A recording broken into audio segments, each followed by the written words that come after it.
Hi guys, അപ്പോൾ നമ്മളിന്ന് അരുവിക്കര അമ്പലത്തിലേക്ക് പോവാണ്. അപ്പോൾ അവിടെ ചെന്നിട്ട് ബാക്കിയുള്ള വിശേഷങ്ങൾ കാണാം.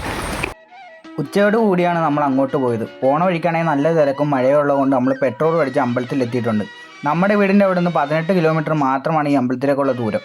ചെന്നപ്പോൾ നമ്മൾ റീലിൽ കണ്ട കൂട്ടൊന്നുമല്ല, നല്ല ആൾക്കാരുണ്ടായിരുന്നു. ഞാൻ ഓർത്തത് ഇത് നല്ല ആഴമുണ്ടെന്നാണ്. പിന്നെ നമ്മൾ ഇറങ്ങാനായിട്ടാണ് ഈ നിൽക്കുന്നത്. പിന്നൊരു കാര്യം, ഇപ്പോൾ നമ്മുടെ ഈ കടുത്തുരുത്തിയുടെ അടുത്ത് ഒരു 18 കിലോമീറ്റർ ദൂരം മാത്രമേ ഉള്ളൂ ഈ അരുവിക്കര അമ്പലത്തിലേക്ക്. മഴയായതുകൊണ്ട് തന്നെ നമ്മളൊരു തോർത്തും കാര്യങ്ങളൊക്കെ എടുത്തിട്ട് വന്നോന്നും കരുതിയിരുന്നു. പക്ഷേ നമുക്ക് തോർത്തും കാര്യങ്ങളൊന്നും എടുക്കാൻ സമയം ഉണ്ടായില്ല. പിന്നെ നമ്മൾ അടിയിലൊരു നിക്കർ ഇട്ടേക്കണോണ്ട് നമ്മൾ ചാടി അപ്പം തന്നെ വെള്ളത്തിലേക്ക് ഇറങ്ങി. ഏറ്റവും എടുത്ത് പറയേണ്ട കാര്യം, നമ്മുടെ ഒപ്പം തന്നെ നമ്മളെക്കാളും വൈബുള്ള ഒരു അടിപൊളി ഫാമിലിയാണ് നമ്മുടെ ഒപ്പം ഇന്ന് കുളിക്കുന്നത്. അവരോട് ചോദിച്ചപ്പോൾ അവർ മിക്ക മാസങ്ങളിലും ഇവിടെ വരാറുണ്ടെന്നാണ് പറഞ്ഞത്. നമ്മൾ പക്ഷേ ഇവിടെ ആദ്യമായിട്ടാണ് ഇവിടെ വന്നത്.